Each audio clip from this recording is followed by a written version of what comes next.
चलिए अपन जीएसटी का ये पोर्टल खुला, अपन बात करते हैं चीज़ें कैसे आपस में इंटीग्रेटेड है अलग अलग, ठीक है ना।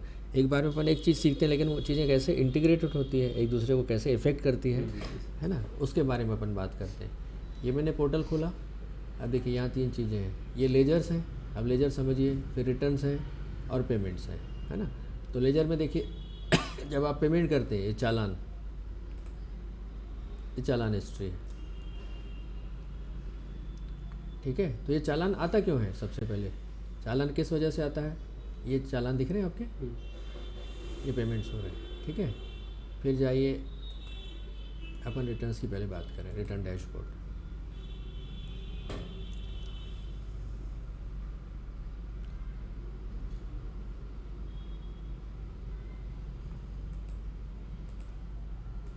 ये रिटर्न मैंने खोला, तो ये GSTR1 जैसे इसमें क्वार्टरली सिस्टम है, ये फाइल हो चुका। अब फाइल हो चुका तो देखिए GSTR1 क्या हुआ, जो हमने सप्लाई किया है, जो हमने सेल किया है, ठीक है। तो जो हमने सेल किया है, तो अब सेल में देखिए ये टेबल 4A, टेबल 4, ये टेबल 5, ये टेबल 6A, टेबल 7, ये अलग अलग टेबल से बनी हुई है। अब इसमें B2B सप्लाई जाता है, 4A 4B 6B 6C B2B, ठीक है। B2B सप्लाई मतलब रजिस्टर पार्टी को हमने सेल किया है, ताकि उसका 2B में वो ITC उसको दिखेगा और उसको इसके बेस पे ही उसकी एलिजिबिलिटी तय होगी। जैसे जिस पार्टी से हमने ख़रीदा है और हमने उसको अपना GST नंबर दिया है, तो जब वो R1 डालेगा तो 2B में हमारी एलिजिबिलिटी तय होगी कि हम ITC ले सकते हैं। वैसे ही हमारी पार्टी जिसको हमने सेल किया इसके बेस पे तय होगी। तो रजिस्टर पार्टी में हमने पार्टी के पूरे डिटेल डालते हैं, ये पार्टी का नाम, पार्टी का GST नंबर, ठीक। अब देखो ये कंपोजिट है टैक्स पेयर, इसको हमने रिटर्न जरूर डाला है लेकिन इसको ITC नहीं मिलेगा। ये देखिए यहाँ से दिखा रहा है टैक्स पेयर टाइप, है ना। अब ये नई चीज़ हो गई, रिटर्न जरूर डाला है हमने अपने लेवल पे डाला है कि हमने B2B को सप्लाई किया है, लेकिन सामने वाला नहीं ले पाएगा, इस पर रेगुलर को ही ITC मिलेगी, है ना। कंपोजिट को सिर्फ 1% पटाना होता है सेल का, टर्नओवर का, बात खत्म। है उसको 3B नहीं होता है, उसका 4A होता है कि नहीं। और परचेस का क्या होता है, कौन सा नंबर होता है, हाँ। तो कंपोजिट को यहाँ नहीं मिलेगा ITC, तो हमने B2B डाला है, इसके बेस पे इसकी एलिजिबिलिटी 2B में तय हो जाएगी, ठीक है। फिर अपन बैक चलते हैं, ठीक है। B2C लार्ज इनवॉइस है, अपन ने स्मॉल में डाले हैं 6 प्रकार के, तो इसमें अलग अलग स्लैब हैं, उसके हिसाब से हमने B2C डाले। अब इनको भी ITC नहीं मिलेगी। B2C कंज्यूमर है, हमने रिटेल सेल किया है कि नहीं, इनके GST नंबर हमारे पास नहीं है। तो B2B B2C ये 2 चीज़ें हैं, उसका डिटेल हो गया। अब डॉक्यूमेंट इशू, तो इसमें डॉक्यूमेंट के सीरियल नंबर होते हैं जो हम डालते हैं, ठीक है। ये डॉक्यूमेंट किस सीरीज से शुरू होकर किस सीरीज हो, कई बार कैश की सीरीज अलग होती है, क्रेडिट की सीरीज अलग होती है कि नहीं। तो उसके हिसाब से टोटल संख्या कितनी है, कैंसिल कितने हुए, नेट इशू कितने हुए, डॉक्यूमेंट के डिटेल जाते हैं, ठीक है। फिर वापस आते हैं अपन, अच्छा इसमें B2C है तो इसलिए HSN डालना भी कंपलसरी नहीं है, HSN का क्लास है ये। तो B2C अगर आपकी सप्लाई है तो HSN डालना आवश्यक नहीं तो आइटम वाइज HSN भी होता है। तो इसमें B2B B2C जो भी है निल रेटेड, सबका कुमुलेटिव टोटल यहाँ पर इक्वल होता है और उसको अपने को HSN शीट से वेरीफाई करना होता है, क्रॉस वेरीफाई करना होता है, जो हमने डाटा अपने टेली से या सॉफ्टवेयर से निकाले हैं, ठीक है। तो ये मेन 3 एरिया होते हैं। अच्छा अगर माल वापसी हो तो क्रेडिट नोट भी हैं, निल रेटेड भी हैं, ये डेबिट नोट क्रेडिट नोट। घर पर सेल रिटर्न हो तो आपके क्रेडिट नोट के यहाँ detail same as it is ऐसे यहाँ आ जाते हैं। अगर B2B के क्रेडिट नोट वापसी है तो वो इसमें आ जाएगा, B2C के है तो वो इसमें आ जाएगा, ठीक है। तो यहाँ इस रिटर्न में पर्टिकुलर में ऐसा कुछ भी नहीं है। यहाँ से आप चाहें तो समरी भी जनरेट कर सकते हैं, तो ये समरी जनरेट हो जाती है पूरी कुमुलेटिव, और इसको चाहें तो PDF में डाउनलोड भी कर सकते हैं पूरा स्टेप वाइज। तो ये बेसिक सेक्शन है जिस पे हमको रिटर्न को जाना है। अब जैसे ये हमने R1 डाला, ठीक है, वैसे ही जो हमारे पार्टियां हैं वो उन्होंने भी R1 डाला जिनसे हमने परचेज़ किया है, ठीक है। तो वो यहाँ 2B में जनरेट हो जाती है जिसके बेस पे हमारी ITC बनती है। सेम टाइम पे सेम डेट पे ये बन जाती है। तो ये हमारी आईटीसी एलिजिबल आईटीसी जिसके लिए हम एलिजिबल हैं, है ना। चाहे तो पार्टी वाइज अंदर आप जाके इसमें घूम सकते हैं, और इसको डाउनलोड करेंगे तो पार्टी वाइज अपने को मिल जाता है, जिसको अपन ने फ़िल्टर किया पार्टी वाइज और परसेंटेज वाइज। अच्छा, यहाँ देखिए आईटीसी नॉट अवेलेबल भी लिखा है, ये एक inward supply liable for RCM, इसकी आईटीसी नहीं मिलेगी बोलता है 125-150 रुपये की। अब इसके उस बेस में जाना पड़ेगा, ये क्यों नहीं मिलेगी अपने को। लिंक लॉजिस्टिक्स, तो इसका देखना पड़ेगा क्या रूल क्या रेगुलेशन है, या इनके जीएसटी नंबर हैं कि नहीं। बट इन्होंने रिटर्न डाला है, बट आईटीसी अवेलेबल नहीं है, तो हमने इसकी आईटीसी नहीं ली। ठीक है, इसको स्टडी करना पड़ेगा कि आईटीसी क्यों एलिजिबल नहीं हो रही है। ठीक है, तो बाय डिफ़ॉल्ट उसने कर दिया, क्रिएट कर दिया। अच्छा, इसके अलावा अगर आपने कैश में किया है, मोटर फ्रेट दिया है कैश में, ये तो जो जीएसटी वाली कंपनियों ने जीएसटी दिया है तो उन्होंने R1 डाला है, तो हमारे 2B में आ गया है, तो हमने आईटीसी ले लिया। इसके अलावा कैश जो लोकल आप मोटर ट्रांसपोर्ट को पैसे देते हो आप, ठीक है, वो आपको खुद मैनुअल डालने पड़ेंगे 3B में, उस पर भी आता हूँ मैं। ये बैक टू समरी गए अपन, बैक टू डैशबोर्ड चले गए, तो ये 2B में जनरेट हुआ, ये हमको एलिजिबल आईटीसी मिलेगी। अब यहाँ देखिए दोनों के रिटर्न सिमिलर टाइप पे जा रहे हैं, हम अपना R1 भेज रहे हैं, हमारी पार्टियाँ R1 भेज रही है, जो 2B में हमारे सामने आ रही हैं। ठीक है, अब यहाँ 3B में अपन चलते हैं।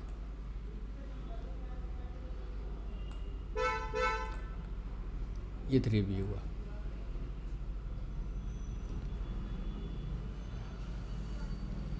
तो 3B में देखिए टेबल 3.1, टेबल 3.1 जो हमने R1 डाला है, tax on outward and reverse charge inward supply. तो रिवर्स चार्ज इनवर्ड क्या हुआ, वही जो मोटर ट्रांसपोर्ट पे हमने पैसे चुकाए हैं। ठीक है, अब ये गाइडलाइन दी है, इसको बाद में देखेंगे। ठीक है, ये R1 वो जो है हमने डाले, टोटल टैक्सेबल IGST इतनी है, CGST इतनी, और ये GST। ये inward supply liable to reverse charges, है ना। ये वो सप्लाई जो ट्रांसपोर्ट में हमने पैसे दिए हैं और उन्होंने रिटर्न डाले हैं। तो अगर किसी ने रिटर्न नहीं डाला है तो हमको यहाँ पर अमाउंट डालना पड़ेगा कि हमने लोकल ट्रांसपोर्टर्स को जिनके जीएसटी नंबर नहीं थे उनको हमने यहाँ पेमेंट दिया है ना। वो अमाउंट यहाँ डालना पड़ेगा, और उस पर 2.5% C और S में, और 5% अगर IGST है उस केस में अपने को यहाँ ये अमाउंट यहाँ पर डालना होगा। ठीक है, तो इस तरीके से टोटल आपका टैक्स यहाँ आ जाएगा आउटवर्ड सप्लाई का टेबल 3 में। ठीक है, फिर आते हैं टेबल इंटर स्टेट सप्लाई अगर है तो ये टैक्सेबल वैल्यू एंड IGST, है ना, याद है ना अपन ने डाला था IGST सप्लाई ओडिशा को, तो इसका टेबल अलग से जनरेट हुआ है 9,02,000। ठीक है,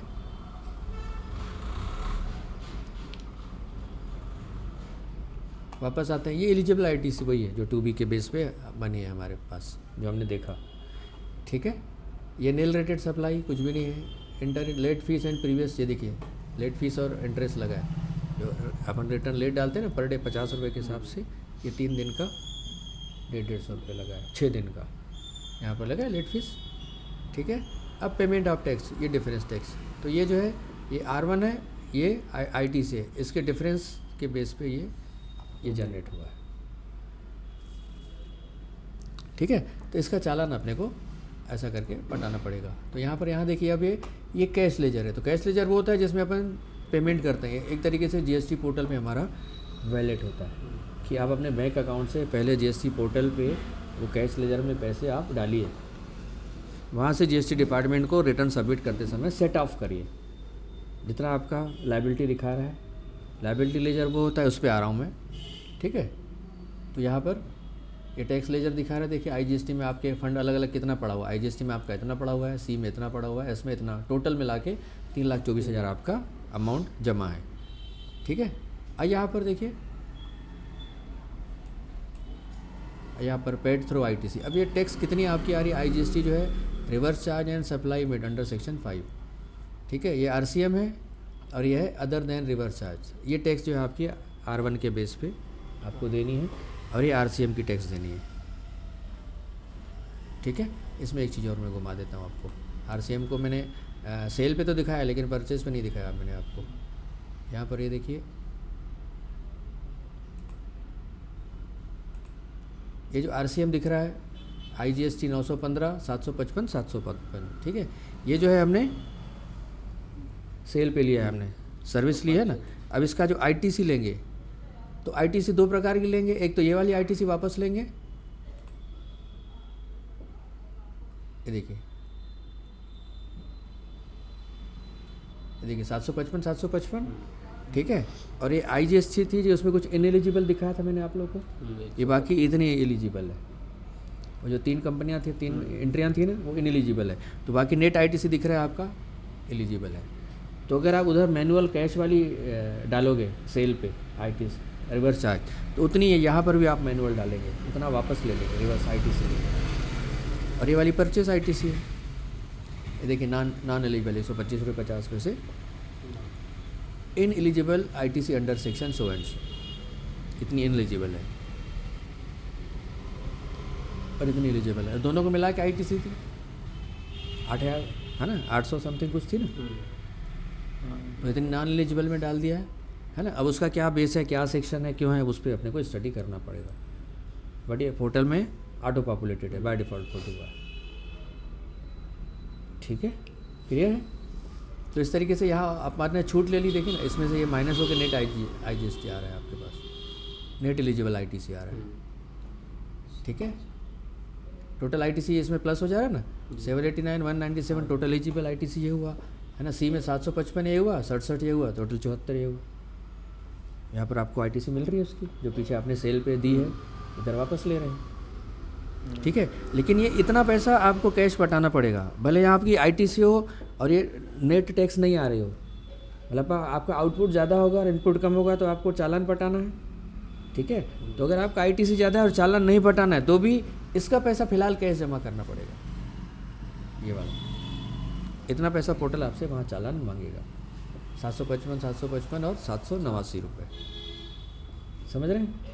मतलब ITC जो रिवर्स भी करेंगे ना, उसका पैसा आपको कैश पटा के ही सेट ऑफ लेना पड़ेगा, भले उधर ITC जमा रहे आपकी, ये ITC भले जमा रहे। अगर सेल्स ज़्यादा है तो आपको चालान पटाना है, कम है तो आपकी ITC जमा रहेगी, ठीक है। ITC जमा रहा है तो भी ये पैसा आपको पटाना पड़ेगा कैश में, ये कैश में ही पटेगा, इसका पैसा ITC से एडजस्ट नहीं होगा RCM का, ये डिफरेंस याद रखिएगा आप। क्लियर है फंडा कि नहीं सर? उसका तो अभी ITC मिल जाएगा करके वो कहते, ITC मिला, इसमें टोटल हो रहा है, टोटल ITC मिल रहा है आपको, बट फिर भी इसका पैसा कैश पटाना पड़ेगा आपको। तो कैश ले जाना पहले जमा हो जाएगा जो भी होगा उसका, बट पैसा कैश पटा के ही आप रिटर्न सबमिट कर सकते हो। वॉलेट में कैश डालना पड़ेगा और सेटअप लेना पड़ेगा। हाँ, ITC आपको टोटल उतना बढ़ जा रहा है ना आपका, समझ लो आप पटा रहे उतना ITC बढ़ जा रहा है ना बेटा। भले गवर्नमेंट आपसे पैसा इसका ले रहा है, लेकिन इसके ITC में जोड़ भी तो रहा है आपका, तो आपकी जेब से कहाँ गया, सिर्फ प्रोसेस चेंज हुआ। भाई मैं आपसे कैश पैसा लेके आपके अकाउंट में पैसा जमा कर दूं, मतलब एक ही नहीं हुआ क्या? आप बोले मेरे से तो आप पैसा ले रहे हो, अरे तो आपके अकाउंट में तो जा रहा हूँ। तो GST से पैसा लेके हमारे ITC में जमा कर रहा है ना, ITC वो पैसा है जो आपको टैक्स छूट मिलेगा। तो GST आपसे ले रहा है, छूट भी दे रहा है, लेकिन पैसे लेके जमा भी कर रहा है, आपका ITC बढ़ा दे रहा है ना बेटा। अगर ये आप ITC नहीं पटाओगे तो आपको इतना छूट मिलेगा ना, ITC 67, लेकिन ये पैसा जोड़ के आपका 74 हो जा रहा है ना। तो आपसे पैसा गवर्नमेंट ले रहा है, लेकिन आपका ITC बढ़ा के आपके ITC में जमा कर दे रहा है, लेकिन ले रहा है।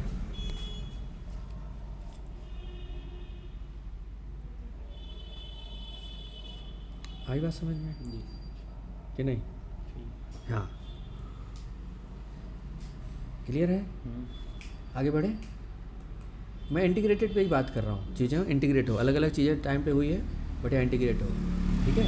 तो एक तो ITC ये आउटपुट, ये इनपुट, इसका डिफरेंस यहाँ टैक्स आएगा, ठीक है। दूसरा रिवर्स चार्ज जो है इसमें भी ऐड हुआ, इसमें छूट ले लिया तो टोटल ITC हुआ, लेकिन आपको अल्टीमेटली चालान पे करना होता है कैश का। तो यहाँ वही कैश जनरेट करता है। तो ये आपका RCM, ये आपका अदर देन रिवर्स चार्ज, ठीक है। तो उसका ये IGST, ये आपका पेड थ्रू ITC आपका एडजस्ट कर रहा है, देखिए। लेकिन ये पैसा पटाना पड़ेगा, देखिए इतना ही एडजस्ट कर रहा है, आप देख रहे हैं। ये पैसा आपने R1 पे वसूला है, ये आपके ITC से पेड कर रहा है, ठीक है। तो अगर ये ज़्यादा होता तो इसका चालान भी यहाँ पर आ जाता, यहाँ चालान आता, देखिए 0 प्लस यहाँ लेके 915 रुपये जो है reverse charge tax paid by cash पे लिया है आपने। ये पे कर चुके हैं इसलिए यहाँ दिखा रहा है, अदरवाइज़ यहाँ दिखाता है। फिर जब पे करते हैं तो ये यहाँ भेज देता है, इसको 0 कर देता है। ऐसे ही करता है, याद है ना कल किए थे। ये पेड कैश हो चुका है चालान, तो मैंने शुरू में दिखाया चालान पे किए हमने, चालान हिस्ट्री में दिखाया ना। तो ये यहाँ एडिशनल कैश रिक्वायर्ड इस कॉलम में आ जाता है। यहाँ पर तो जितना जितना है 915 756 ये RCM का यहाँ पैसा आया है। तो उधर ITC आपका जमा है, नहीं तो यहाँ टैक्स भी आ जाता है आपका। अगर आउटपुट कम हो जाता ना तो यहाँ पर आपका डिफरेंस रहता है, यहाँ 22 था यहाँ 15 होता है, तो 7000 आपका टैक्स पेमेंट दिखाया जाता है। भाई आपने 22,000 जो है सेल पे लिया है और आपका ITC परचेज पे 15,000 है, तो 7,000 पर यहाँ पर टैक्स पटाइए, यहाँ डिफरेंस भी जनरेट कर देता है यहाँ पर। अभी उतना ITC आपका पड़ा हुआ है इसलिए आपका वो 0 दिखा रहा है और RCM का पैसा ले रहा है आपसे, उसी का चालान ले रहा है। ठीक है, तो यहाँ से पूछता है अपन मैं चालान जनरेट करूँ, तो भैया चालान जनरेट करो। फिर चालान जनरेट करते हैं तो नेट बैंकिंग से चालान पे कर देते हैं, तो चालान हिस्ट्री में आ जाता है। तो फिर से यहाँ पर समायोजित करता है, सेट ऑफ करता है। तो जो आपका ये पेबिल दिखा रहा है और आपने चालान जो है नेट बैंकिंग से जमा किया है वो करके सेट ऑफ कर देता है। वो पैसा जो है वो गवर्नमेंट खाते में आपके कैश लेजर से जमा हो जाता है। फिर आगे बढ़ता है, पोर्टल आपको जगह देता है कि अब आप सबमिट करिए, रिटर्न को सबमिट करिए। आई बात समझ में? तो फिर यहाँ से सबमिशन आता है। तो जो लेजर होते हैं तो इलेक्ट्रॉनिक कैश लेजर देखिए, जो पैसे आप नेट बैंकिंग से जमा करते हो। देखो अभी 175 रुपये हमारे बचे, और यहाँ पर आपका पूरा पासबुक के जैसा सीन रहता है, आपका पूरा पासबुक जैसा दिखाता है। जैसे मैं अक्टूबर से दिसंबर का डालूँ मैं गो, ये देखिए ओपनिंग बैलेंस जैसे पासबुक रहता है वैसे ये बैलेंस, ये अमाउंट डेबिटेड, ये अमाउंट क्रेडिटेड पासबुक में वैसे रहता है कि नहीं रहता। तो यहाँ भी वही ओपनिंग बैलेंस देखिए 175 रुपये था, ठीक है। यहाँ टाइम डिपॉजिट ये 28/10 को इतने बजे कुछ डिपॉजिट हुआ, अमाउंट डिपॉजिटेड ये क्रेडिट हुआ, देखो इतना अमाउंट क्रेडिट हुआ 200। ये चालान पटा तो 284, 115, 115 टोटल 514 रुपये पे हुआ, जिसमें से 284 बैलेंस यहाँ इतना ही बैलेंस हो गया। 175 मिला के 115 देखिए, एस में 175 आपका जमा है, ठीक है, और एस में आपसे 115 डलवाया तो ये 290 हो गया एस। बाकी में 0 है तो सेम रहेगा, 284 115, 284 115, एस में 290, क्योंकि ये 75 100 जुड़ गया। तो आपका पास जैसे पासबुक में बैलेंस रहता है, डिपॉजिट करोगे तो बैलेंस जुड़ जाता है, विड्रॉ करोगे तो घट जाता है, ठीक है। तो यहाँ फिर आपने वापस डेबिट किया, यानी पटाया आपने RCM 284 115 115, तो वापस से 175 रह गया, तो अभी 175 आपका फिर से पड़ा हुआ है, ठीक है। तो आप चाहो तो इसको सेव ऐसे PDF ऐसे एक्सेल में डाउनलोड कर सकते हो। तो ये आपका कैश लेजर है जो आपके चालान के थ्रू पैसे जमा होते हैं, ठीक है।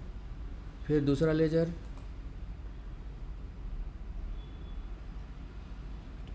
Electronic liability laser. तो ये R1 वाला लेजर, लायबिलिटी मतलब आपको टैक्स पटानी है। तो कौन सी टैक्स पटानी है? जो सेल पे आपने कलेक्ट करी है, ये हुआ लायबिलिटी लेजर में। इसमें आपके सेल के फिगर जाएंगे पूरे, देखो 3,24,000 आपके ITC बैलेंस दिखा रहा है, ठीक है। ये इलेक्ट्रॉनिक क्रेडिट लेजर, तो क्रेडिट लेजर जो है वो आपका है ITC क्या? ITC अपन तो उसको वहाँ कमांड दिए थे, यहाँ कैसे चला गया? अक्टूबर से दिसंबर देखते हैं अपन, ठीक है।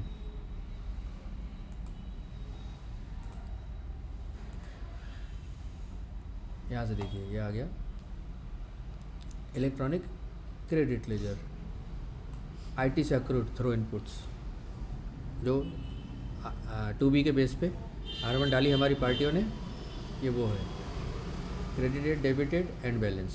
तो ये क्रेडिट, ये डेबिट, 766 IGST, ये SGST, ये पुराना बैलेंस पड़ा देखिए हमने अभी अक्टूबर से लिया है, तो सितंबर का ये पुराना बैलेंस हमारा पड़ा 61,577, 61,000, ठीक है। और इस मंथ जो है 28/10 को हमारा जो हमारी पार्टियों ने R1 डाला और 2B में जनरेट हुआ एलिजिबल, वो 766, 11, 11,647, तो टोटल हो गया 789, ठीक है। और पुराना बैलेंस मिला के 851, ये तीनों प्लस हमारे एक तरीके से हमारे लेजर में जुड़ गया, हमारे पास 851 जो है हमारा ITC यहाँ पर हो गया। अब हमने ये छूट लिया जो पेड थ्रो ITC अभी दिखाया मैंने आपको, है ना, 535, ये सिर्फ IGST लिया 535, तो देखिए आपका यहाँ IGST 230 रह गया, 766 में से 535 लिया तो 230 रह गया, ये एज इट इज़ आपके पास बैलेंस है S और C, टोटल आपका 315 आ गया, ठीक है। तो ये क्लोजिंग बैलेंस आपका देखिए 230, 32, ये 315 बाहर दिखाया था, याद है 315 दिखा रहा था, 315 अभी भी आपका पड़ा हुआ है। तो ये आपका जो है ये credit ledger, cash ledger, credit ledger, ये लायबिलिटी लेजर जो सेल पे है, ठीक है। Return related liability, other than return related liability पूछ रहा है कौन सी लायबिलिटी देखनी है, तो भाई हमको तो रिटर्न रिलेटेड लायबिलिटी देखनी है, ठीक है। तो यहाँ पर अपन दिसंबर की देख लेते हैं, यहाँ 24-25 ये मार्च है, ये दिसंबर, ये अक्टूबर से दिसंबर, ठीक है। 24-25 ये गो, यहाँ पर देखिए ये जो हमने वसूला है other than reverse charge debit, amount debited credited, ठीक है। ये 59, 22,900, 22,900 ये सेल पे देखिए, 24/1 को ये डेबिट 915, 756 ये अपन ने जमा किया वो है ना, ठीक है। 24/1 को ही अदर देन रिवर्स में ये 150 वो जो है याद है जो नहीं मिल रहे हमको, एलिजिबल नहीं है, उन्होंने डाला है लेकिन हम ले नहीं पाएंगे वापस, याद है ये वो वाला था जो 3 एंट्रियाँ दिखाई मैंने नॉट एलिजिबल वाला, बट ये पैसा ITC जमा तो हुआ है ना 2B में हमारे पास, यानी नहीं लेना इसलिए क्रेडिट हो रहा है, ये डेबिट हो रहा है देखिए। फिर ये कैश, ये कैश हमने जमा किया वो है क्या, है कि नहीं, ये चालान पटा है वो है 2427 और 301। फिर यहाँ पर 24/1 को इतना हमने सेल दिखाया है वो है क्या, 59, 22 और 22 जो सेल दिखाया है। इस तरीके से आपका लायबिलिटी लेजर का बैलेंस है 2,05,000। जो R1 डालते हो आप तो उतना आपने टैक्स वसूला है तो आपकी लायबिलिटी है, GST डिपार्टमेंट के प्रति पे करना है, पेपल है, ये क्रेडिट लेजर है। तो कैश लेजर, क्रेडिट लेजर और लायबिलिटी लेजर।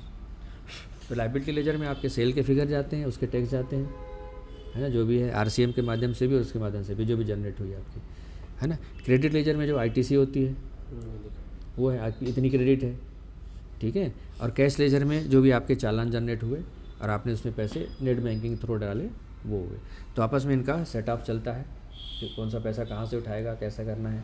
आप उसको चाहो तो अल्टर करके चेंज भी कर सकते हैं अगर कम दे रहा है। अब उसमें सेटअप में भी नियम है, जो IGST है वो अपने I को पहले पेमेंट करेगा, फिर उस C को भी पेमेंट करेगा, सेंट्रल गवर्नमेंट का है, ठीक है। तो सेटअप का एक अलग से लिंक बना हुआ है, उसको अपन अलग से समझेंगे कि कौन किसको कब दे सकता है। पहले किसको देगा, I अपने I को ही छूट देगा जो उसके यहाँ जमा है ITC। तो लायबिलिटी पे I से I सेट होगी, सेटअप होगी, एडजस्ट होगी, फिर अगर बच गया तो C से एडजस्ट होगी। इस तरीके से सेटअप का जो नियम है उसका टेबल बना हुआ है, उस पर अपन अलग से डिस्कस करेंगे, उस बेस पे ही वो तय होता है ना। तो अगर कभी पड़ा रहता है तो आप उसको चाहो तो एडजस्ट करके अल्टर करके अपना लायबिलिटी को कम करके चालान को कम कर सकते हो। नहीं तो क्या होगा, एक तरफ आप सेटअप प्रॉपर नहीं करोगे, पोर्टल ने प्रॉपर नहीं किया है, एक तरफ तो आपका ITC पड़ा रहेगा, दूसरी तरफ आपको चालान पटाना पड़ जाएगा, है कि नहीं। तो जो I है वो C को भी देता है, S को भी देता है।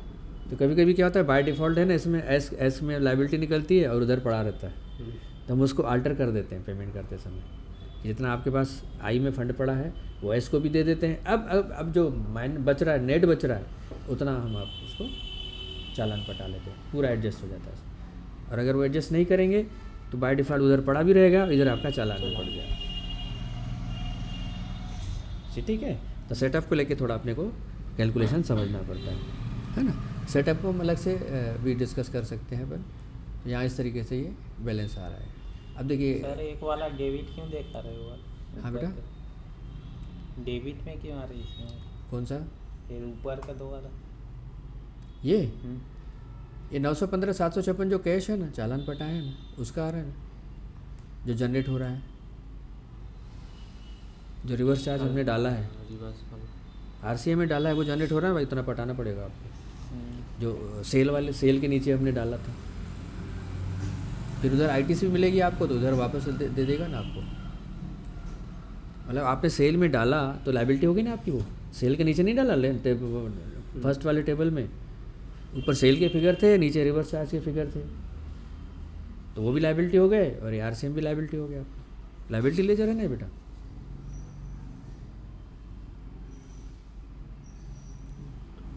दिखाऊं फिर से विंडो? वो क्रेडिट डेबिट लिखा है, और मतलब थोड़ा ऊपर दो डेबिट लिखा है।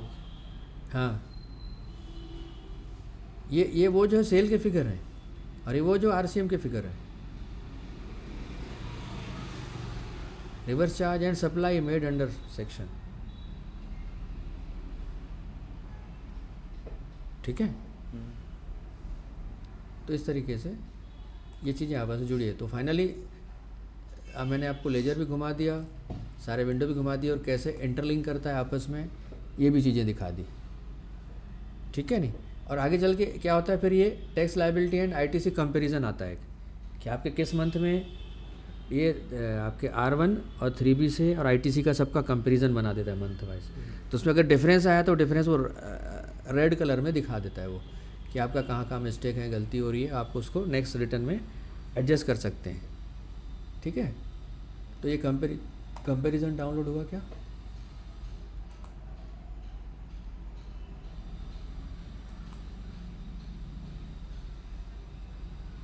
नहीं हो रहा है, कोई रिस्पॉन्ड नहीं।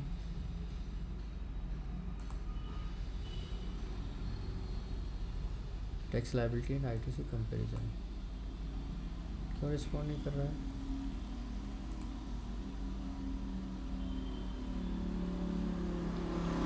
ये फाइल रिटर्न हुआ। अब देखिए ये हमारा पैसा जमा पड़ा है, आरसीएम लायबिलिटी 125 और ये इतना हमारा लेजर बैलेंस जो है एक साथ दिखा रहा है, कंपैरिजन देख रहे हैं। इलेक्ट्रॉनिक क्रेडिट लेजर, इतना पैसा हमारे पास पड़ा है, ठीक है। रिटर्न टैक्स लायबिलिटी आईटीसी, अब ये कौन से साल का आपको डाउनलोड करना है कंपैरिजन, वो दिखा रहा है। ये मैं अभी का 24-25 का ही देख लेते हैं, अभी दिसंबर तक की क्या स्थिति है हमारी, है ना। कंपैरिजन कर लेंगे तो हमको अपनी मिस्टेक समझ में आ जाएगी। ये देखिए tax liability R1 and 3B, ये देखिए अप्रैल में लायबिलिटी एज पर R1 1,065, फिर मई में 18, फिर 760, तो ये 762 हमने शॉर्ट फॉल में 1125 रुपये दिखा रहा है। 11% लायबिलिटी पेड, 100% पेड हो गई सब एडजस्ट करके।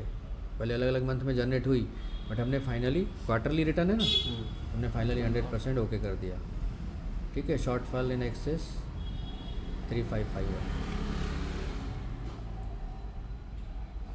फिर डाउनलोड, फिर tax liability and ITC summary, यहाँ कंपैरिजन दिखा रहा है as per 3B as per R1 में आपने 759 दिखाया था, 3B में 759 दिखाया, डिफरेंस शॉर्टफॉल या प्लस माइनस 00 है, ठीक है। फिर ये 3B में अलग से आपने यहाँ देखिए 771 दिखाया, 315 दिखाया 2B के हिसाब से जो आपने टैक्स ली, तो शॉर्टफॉल 0 एडजस्ट हो गया, ठीक है। यहाँ पर देखिए 211 का ये लाल लाल आ रहा है, बाप रे।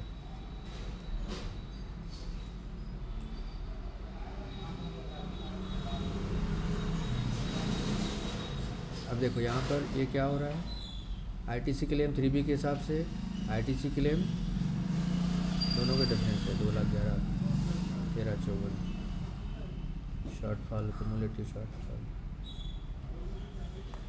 ये 2/11 कौन सा, अभी दिसंबर वाले रिटर्न में हुआ है क्या?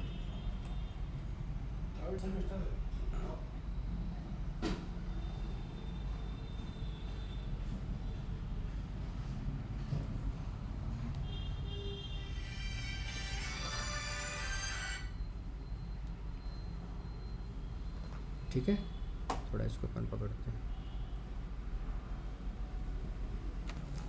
यहाँ से अपन अपनी मिस्टेक को पकड़ सकते हैं।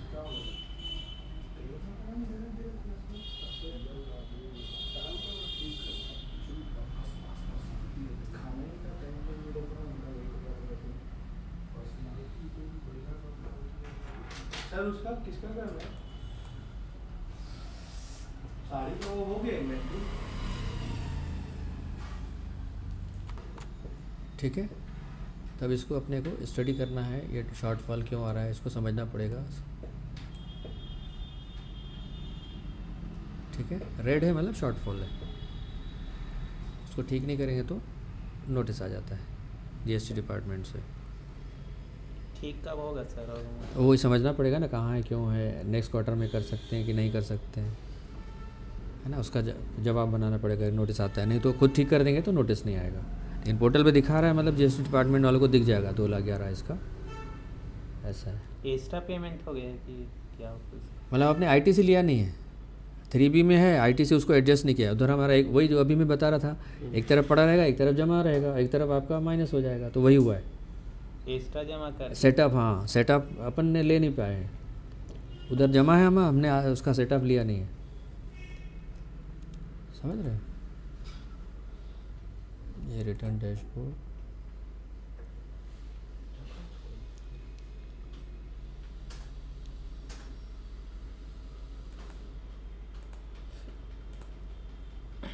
ओवर कॉन्फिडेंस में रह गए अपन। ये 3B,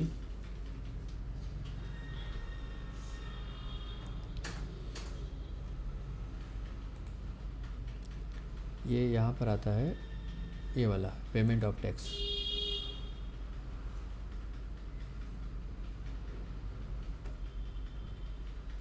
लेकिन यहाँ पर तो ठीक है, सेम है, फिर वो डिफरेंस क्यों है?